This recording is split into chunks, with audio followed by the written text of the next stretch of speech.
संस्थापकाय च धर्मस्य सर्वधर्मस्वरूपिणे अवतारवरिष्ठाय रामकृष्णाय ते नमः।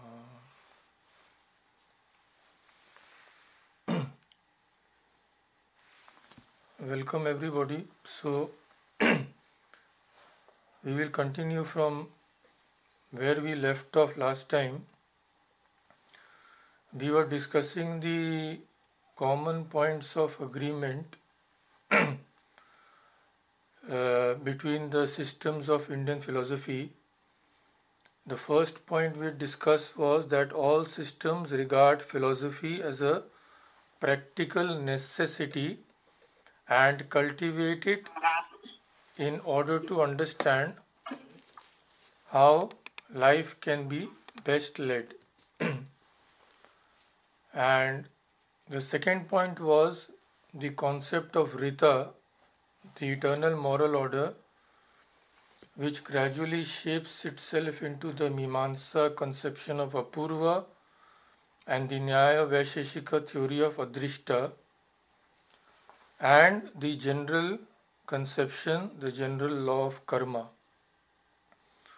And the third feature, which we were discussing but hadn't yet completed, was that ignorance of the ultimate reality is the cause of bondage and suffering. All our sufferings are caused by ignorance and nothing else. As it is said in the Gita, Ajnanena avritam jnanam. Knowledge is covered by ignorance. That is why people are deluded. And we had seen that Patanjali speaks of 5 pains: egotism, attachment, aversion, and clinging to life. The 5th pain, which is ignorance, is responsible for all other types of pains. And what is ignorance? In short, we can quote Swami Vivekananda, who says that all of us think I am the body and not the self, the pure, the effulgent, the ever blissful self, and that is ignorance. So, since all our pains are caused by ignorance, liberation from these cannot be attained without the knowledge of reality.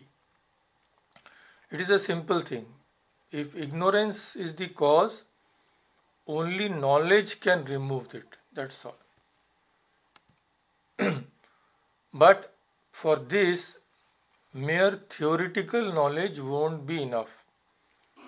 Like knowledge means we should not think that this is the knowledge which is gained from books, that just by reading something we gain some knowledge and that will remove our ignorance.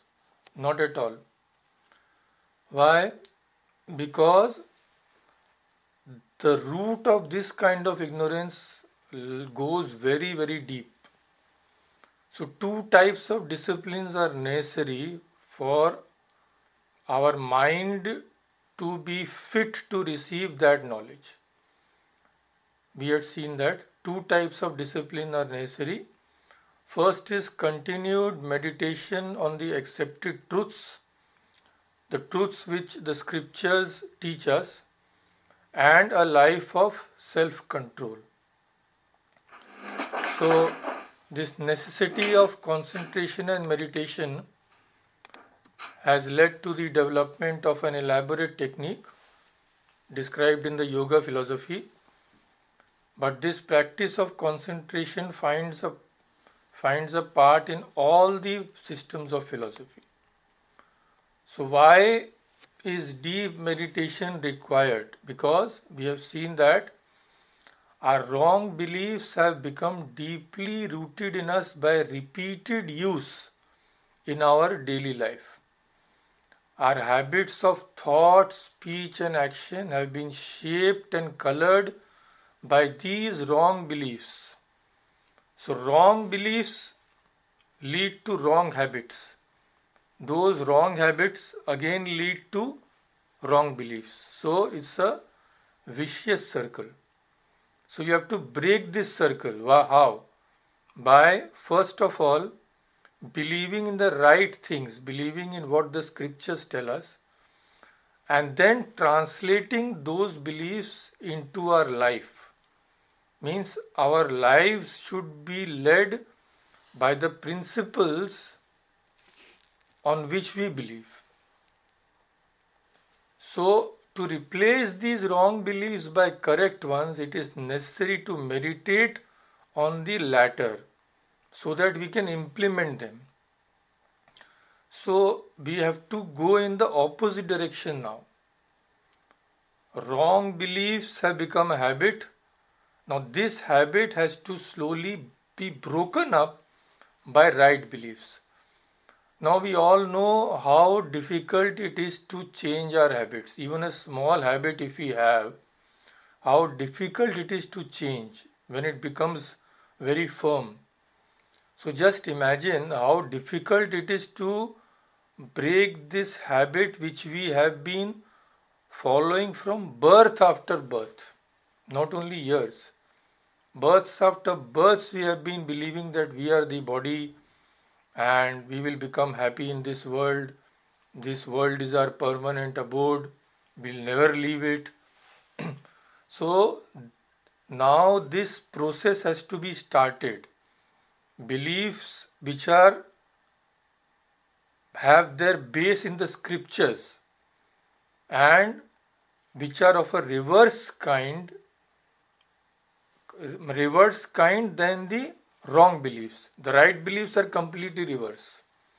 The wrong beliefs tell us we are the body. The right belief will tell us we are completely different from the body. Wrong belief will tell us that the world is an abode of pleasure. Right belief will tell us that there is no happiness here. To find true happiness, we have to go beyond. So that is why we had seen that Swami Vivekananda says, the mind should always go towards God. No other things have any right to withhold it.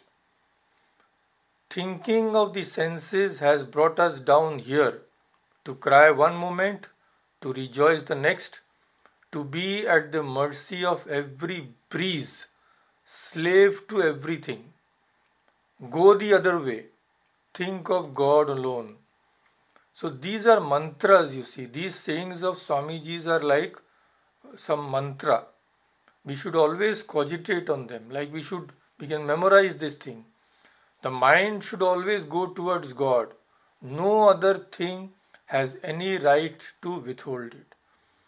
When we constantly think about this, then what happens when our mind strays into wrong beliefs because of past habits? Again and again we will be reminded of the correct thing. So these are very important statements. And so first is the meditation on the scriptural truths, on the correct truths, and second is self-control. Self-control is necessary for concentration of the mind on those truths. If we don't practice self-control, then our minds will not obey us when we tell it to concentrate on these truths.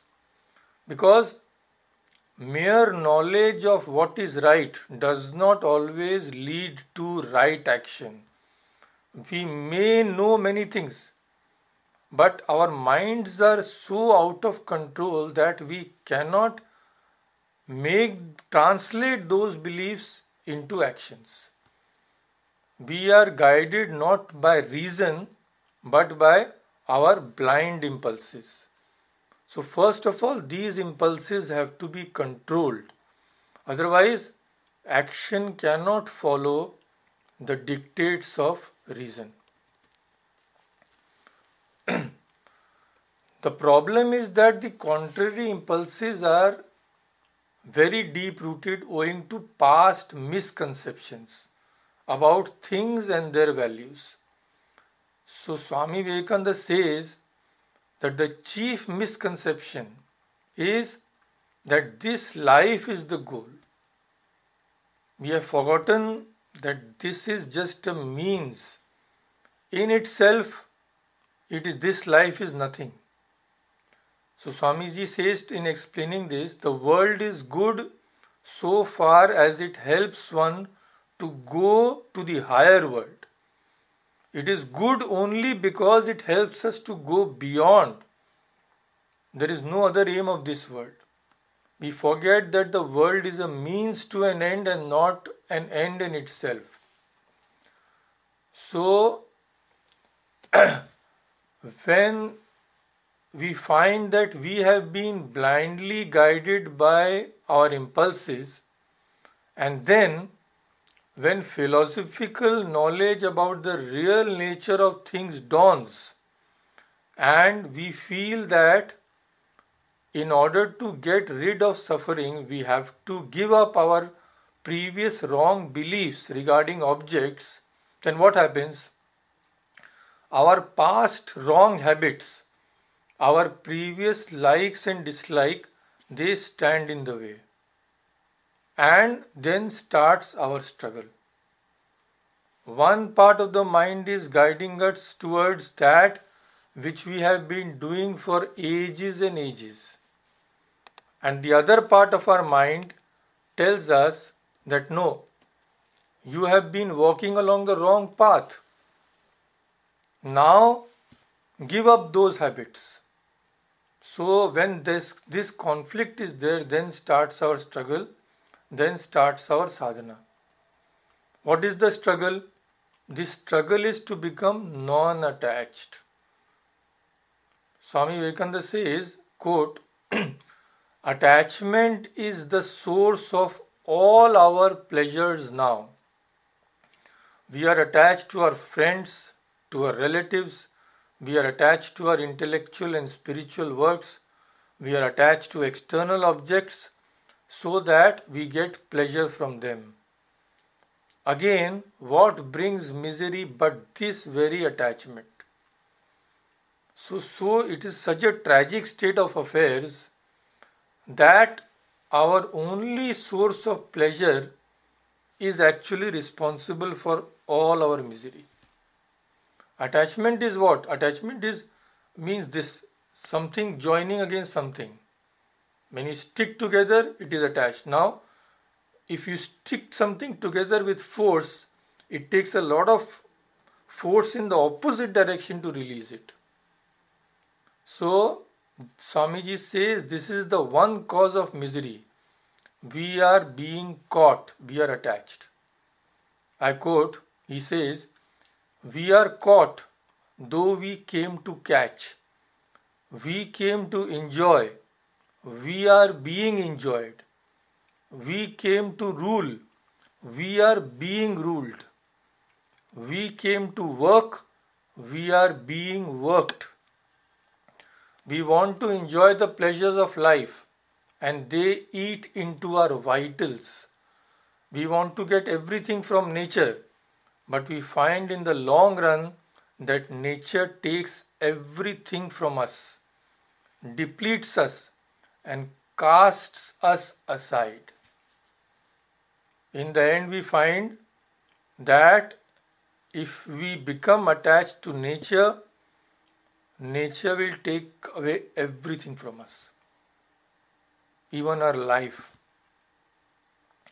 So, meditating on these, our mind has to be slowly turned away from past habits and made to listen to reason. This task is as difficult as it is important.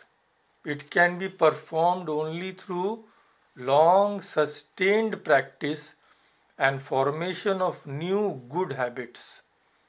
So all Indian thinkers lay much stress on such practice, which consists of repeated efforts in the right direction, which is called Abhyasa.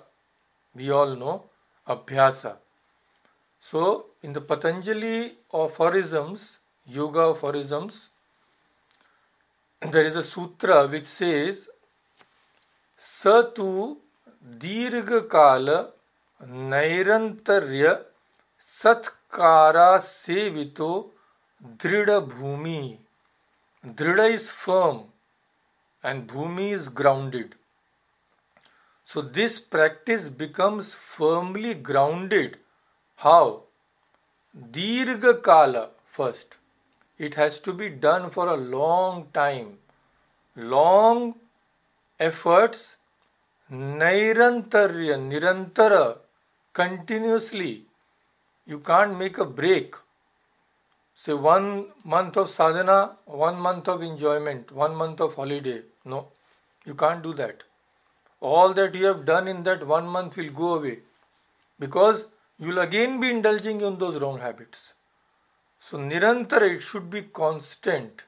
And satkara sevito. Satkara means it should be done with great love, devotion. That is called shraddha. And earnest attention means the mind should be completely focused on those practices when we perform them, and we should have great love for them, otherwise we can't do sustained practice. Something which we don't like, we cannot sustain for long. So this is the rule. And so self-control then means the control of the lower self. It is checking our lower impulses and habits in order to apply them for a better purpose. Simple. And make them obey the dictates of reason. So the energy which was being spent for a lower purpose is turned around and made to work for a higher purpose. This is the thing. So as some people think that Indian ethics teaches asceticism which consists in killing natural impulses, it is an absolutely mistaken notion. No impulses are killed because you cannot kill them. It is not possible. You can only redirect them towards a higher purpose. Because the problem is our so-called natural impulses are actually unnatural. They are perverted in most cases. Other in very few cases where they have become natural, these good habits have become natural. All of us ordinary human beings, we have to struggle against our natural impulses. For example, just imagine that if it was announced today that just for 24 hours tomorrow there will be no law and order. Anybody can do anything they like. They won't be penalized, they won't be arrested, they won't be made to pay any fine. Just if this was announced today in the world and 24 hours was given for this freedom, just imagine what would happen in the world in those 24 hours. It would become a complete jungle. This is the nature of human beings. You can't escape it. This is what we are. So until we become good to such an extent that we will be good without fear of punishment, without fear of hell, these laws are necessary. And especially for persons desiring spiritual progress, self-control is absolutely necessary.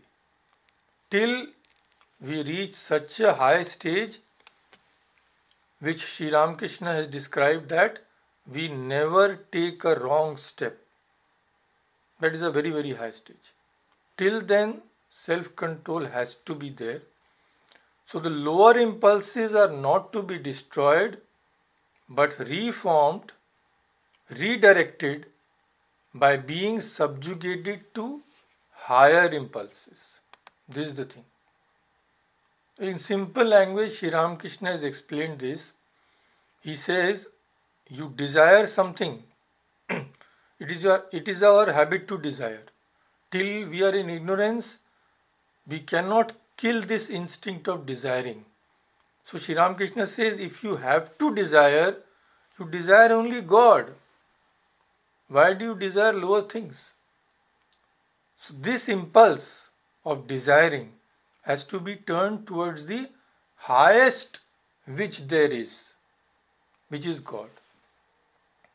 So this can't be done in a day, and it cannot be a walk in the park. So there is nothing called a comfortable religion, unfortunately, especially in the beginning stages. We will be in complete comfort, and we will also direct the mind to the highest goal. That is not possible. So explaining this, Swami Vivekananda says, when a man says that he will have again and again this same thing which he is having now, or as I sometimes put it, when he asks for a comfortable religion, you may know that he has become so degenerate that he cannot think of anything higher than what he is now. He is just his little present surroundings and nothing more.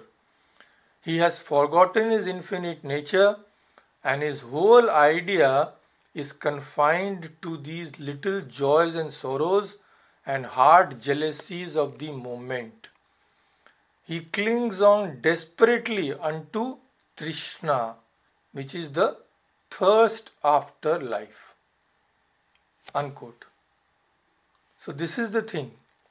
We have to give up the idea that we can attain the highest while also enjoying all the lower things. It can never be done. We have to give up the bad and actively follow what is good. These two things, giving up the bad and accepting what is good, form the rules which in yoga philosophy are called yama and niyama. You must have heard. So yama, the first ones are don'ts. Ahimsa, satya, asteya, brahmacharya, aparigraha. Ahimsa, non-injury. See, these are all don'ts. Don't injure anybody. Satya, don't think untruths. Don't lead an untruth life. Asteya, don't steal. Don't take what does not belong to you. Brahmacharya, don't indulge in excessive sense pleasures. Aparigraha, don't accept what you don't need. These are all don'ts. These have to be combined with the do's. What are the do's? The niyamas. Shauch, santosh, tapa, swadhyaya, ishvara pranidhana. These are all do's. Shaucha, be clean. Externally, internally, be clean. Santosha, be satisfied with what you have in the world. If you have what is necessary for keeping your mind and body fit, leading a good life, more or less comfortable life, be satisfied with that. Don't let your greeds multiply. Tapa. Tapa means practice a little austerity. Swadhyaya. Swadhyaya means read good books which tell us about the knowledge of the self, the scriptures. And Ishvara Pranidhana means self-surrender to God. Depend on God.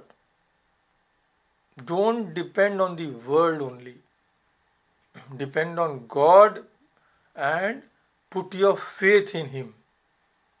So, this is what each person has to do.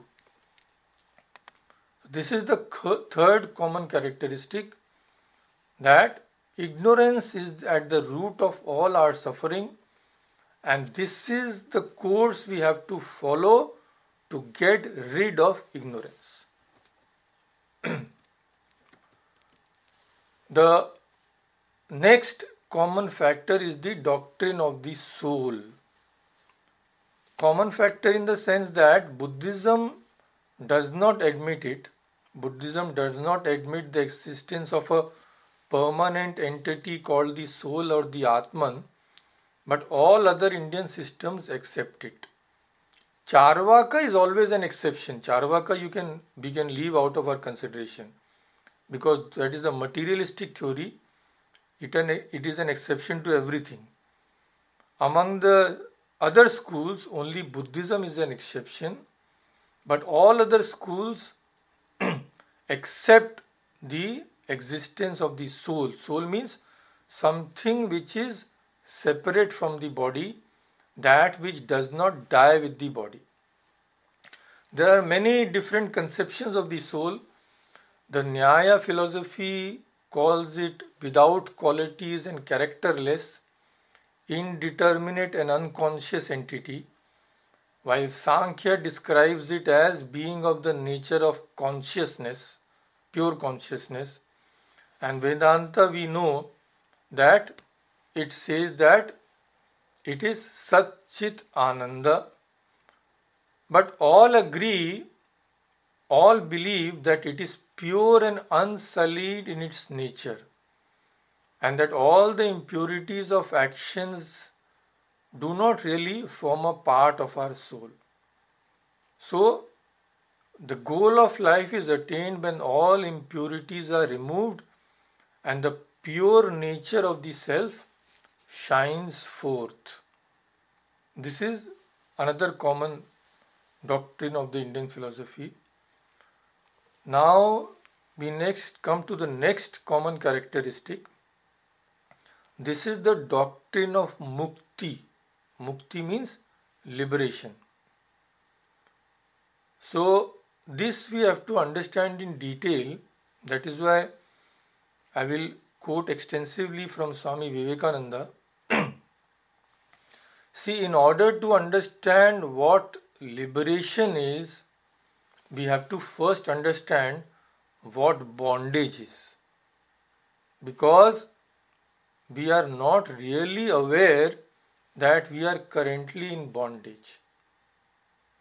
That we are currently under the law of karma, which we cannot escape except through long and rigorous sadhana. We don't realize that. So, these words of Swami Vivekananda will help greatly in clarifying our conception of bondage and thus also liberation. So he says in his Karma Yoga book, explaining this bondage and law, I quote, he says, in addition to work, psychologically the word karma also implies causation. Any work, any action, any thought that produces an effect is called karma. Thus, the law of karma means the law of causation, inevitable cause and sequence. Wherever there is a cause, there an effect must be produced. This is the law of karma. This necessity cannot be resisted, and this law of karma, according to our philosophy, is true throughout the whole universe.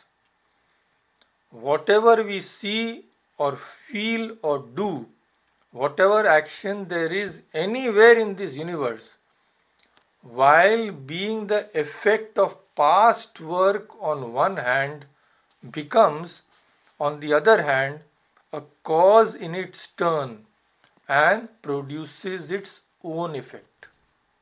Unquote. So, this is the law which we are laboring under.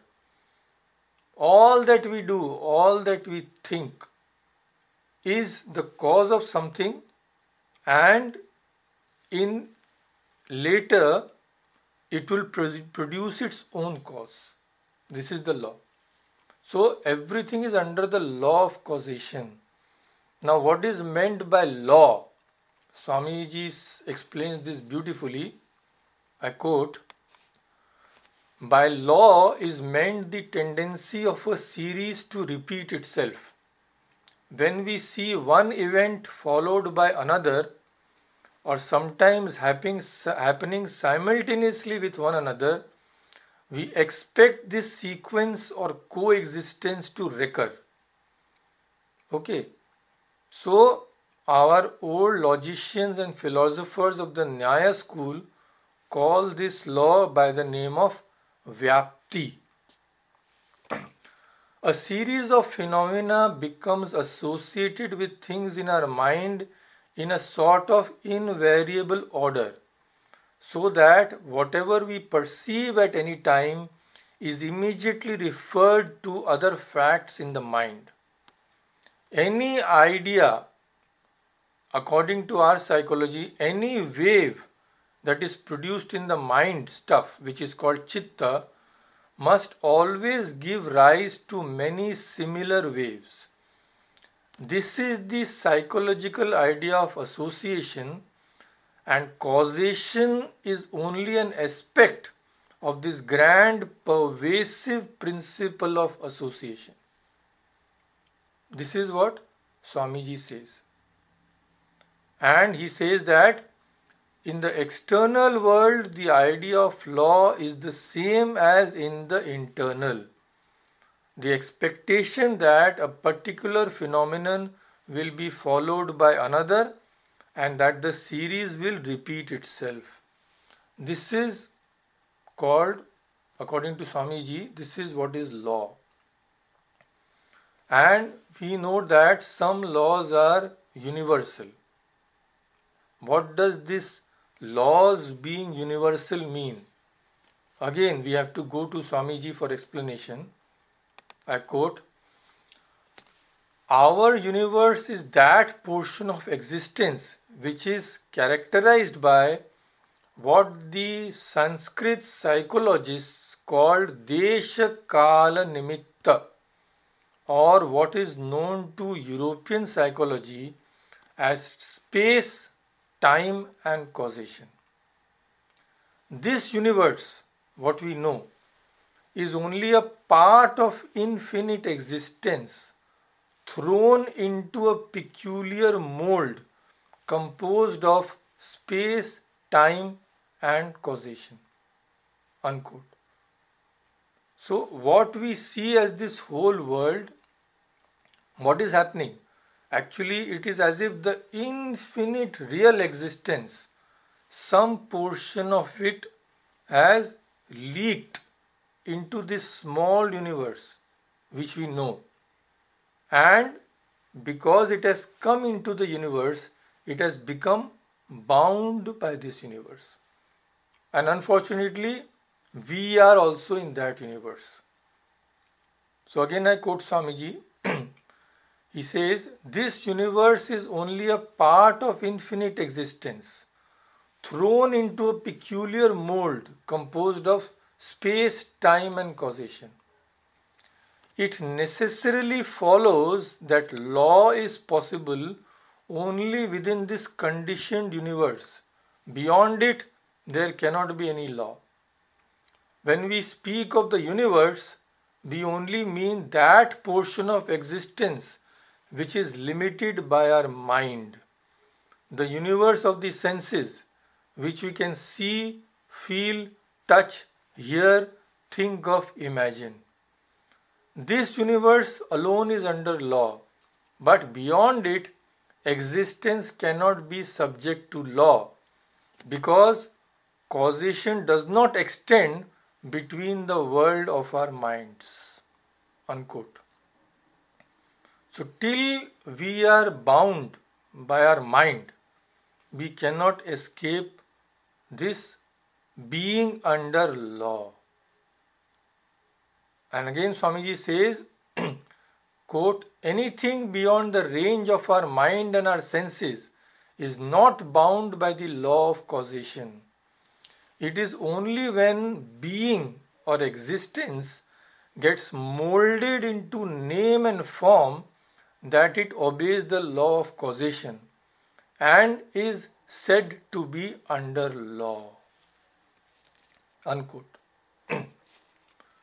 So it naturally follows from what Swamiji has said that everything we know is bound by law, because everything we know or we can possibly know must be subjected to causation, because everything we know belongs to the realm of our minds, and that which obeys the law of causation, which is under any law, cannot be free. It is simple. It has to be bound because it is under law. So again I quote Swamiji. He says, the question has been raised as to from whom this universe comes, in whom it rests, and to whom it goes. And the answer has been given that from freedom it comes, in bondage it rests, and goes back into the freedom. So when we speak of man as no other than that infinite being which is manifesting itself, we mean that only one very small part thereof is man. This mind and body which we are bound to, which we see, are only a small part, Swamiji says. This is not our complete nature. This is just one spot. Again I quote him, quote, this whole universe is only one speck of our infinite being, and all our laws, our bondages, our joys, our sorrows, our happiness, our expectations are only within this small universe. All our progression and digression are within its small compass. Unquote. So it naturally follows that till we are bound by this mind, we cannot be free. Again Swamiji says, as to what we have to do to attain freedom, quote, to acquire freedom we have to get beyond the limitations of this universe. It cannot be found here. Perfect equilibrium, or what the Christians call the peace that passeth all understanding, cannot be had in this universe, nor in heaven, nor in any place where our mind and thoughts can go, where the senses can feel, or which the imagination can conceive. No such place can give us that freedom, because all such places would be within our universe and it is limited by time, space and causation. There may be places that are more ethereal than this earth of ours, where enjoyments may be keener, but even those places must be in the universe and therefore in bondage to law. So we have to go beyond, and real religion begins where this little universe ends. These little joys and sorrows and knowledge of things end there, and the reality begins. And next Swamiji says, what is the condition of our attaining to that freedom? Quote, until we give up the thirst after life, the strong attachment to this our transient conditioned existence, we have no hope of catching even a glimpse of that infinite freedom beyond. It stands to reason then that there is only one way to attain to that freedom which is the goal of all the noblest aspirations of mankind, and that is by giving up this little life, giving up this little universe, giving up this earth, giving up heaven, giving up the body, giving up the mind, giving up everything that is limited and conditioned. If we give up our attachment to this little universe of the senses or of the mind, we shall be free immediately. The only way to come out of this bondage is to go beyond the limitations of law, to go beyond causation. Unquote. This is what is liberation. This is what is mukti. This is what is freedom. This is the description of the condition in which we are now, completely bound hand and foot, and this is how we can get beyond this, go beyond. So this whole thing, this process, the soul somehow being bound, not really bound, because it can never, just thinking that it is bound, and then again escaping. This also has been described beautifully by Swamiji. I quote, "A current rushing down of its own nature falls into a hollow and makes a whirlpool, and after running a little in that whirlpool, it emerges again in the form of the free current to go on unchecked. Each human life is like that current.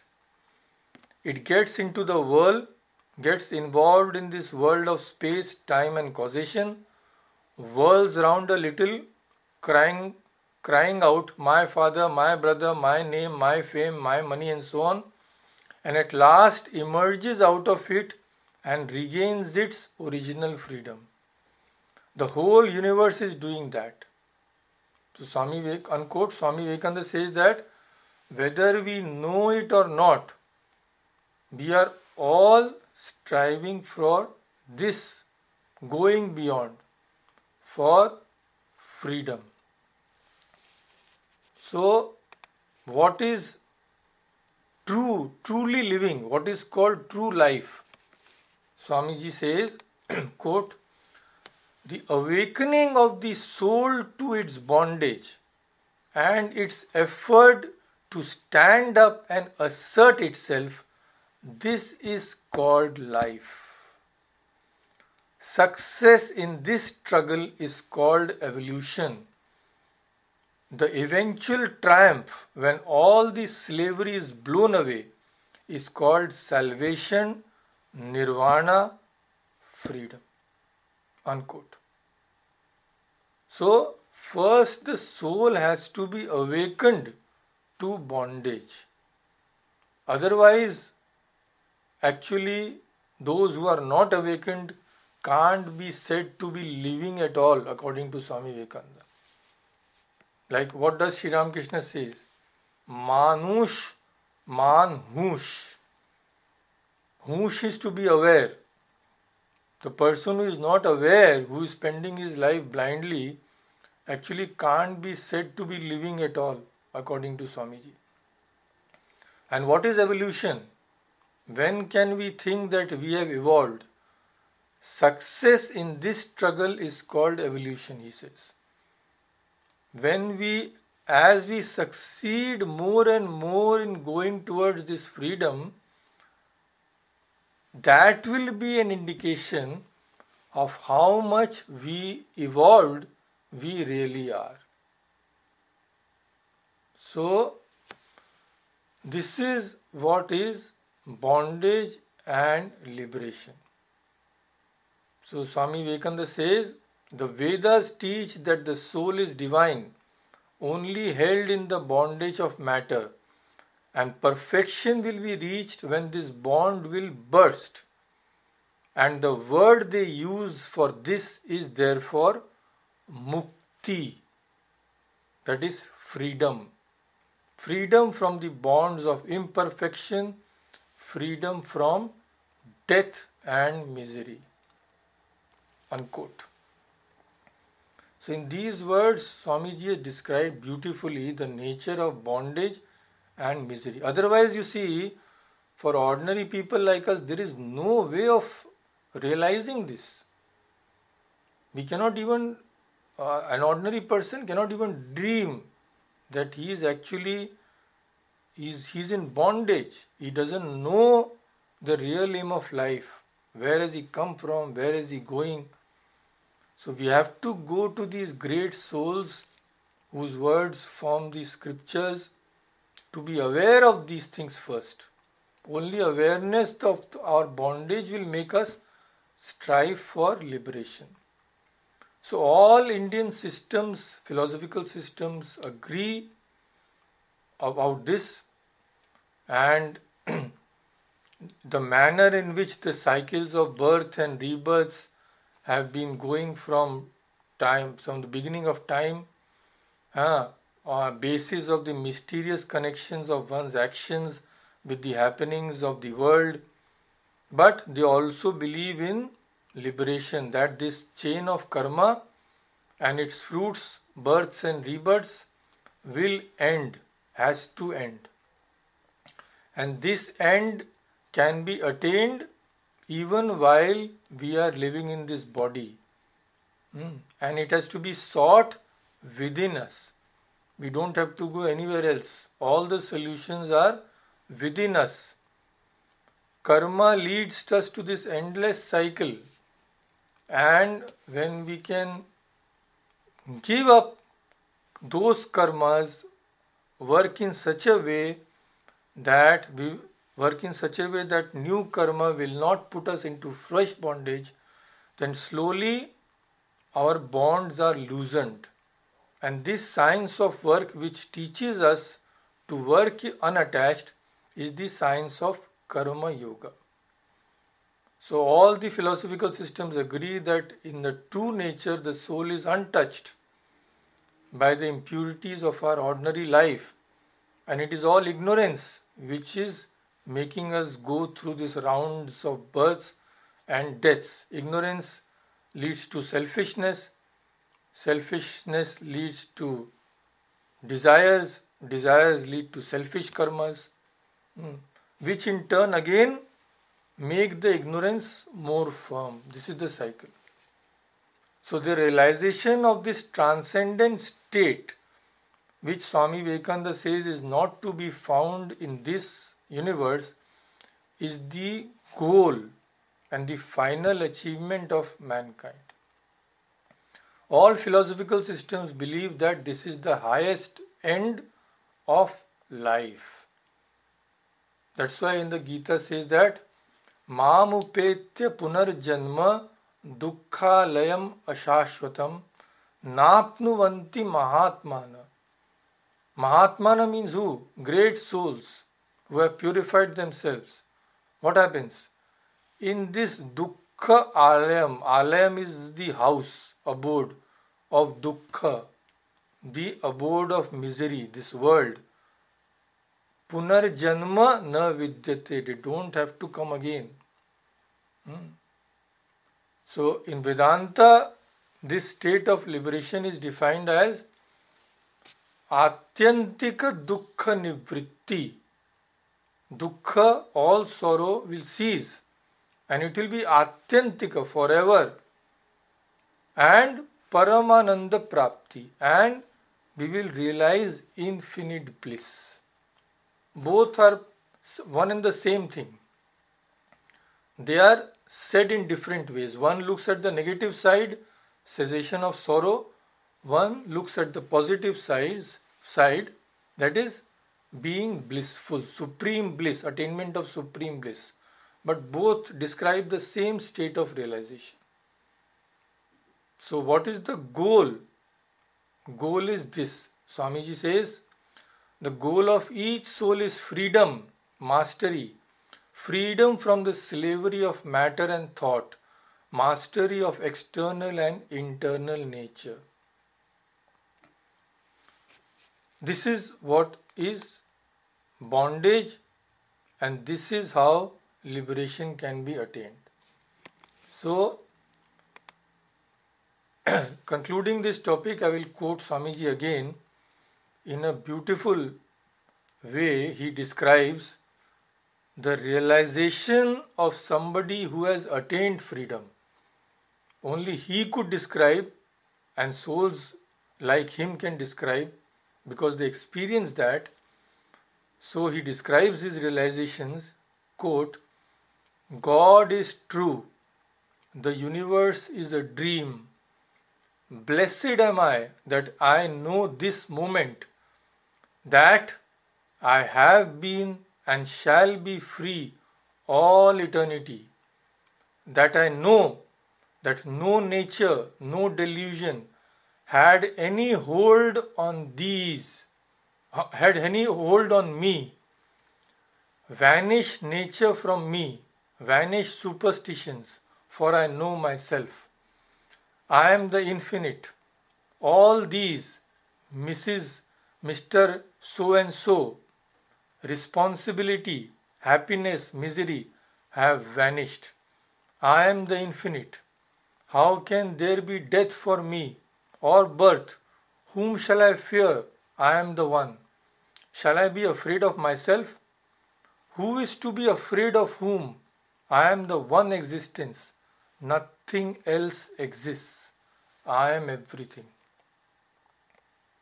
This is what Swami Vivekananda, this is how he describes the state of freedom. So today we have concluded the introduction by looking at these common points of Indian philosophy. Om Shanti Shanti Shanti Hari Om Tat Sat Shri Ram Krishna Panamastu.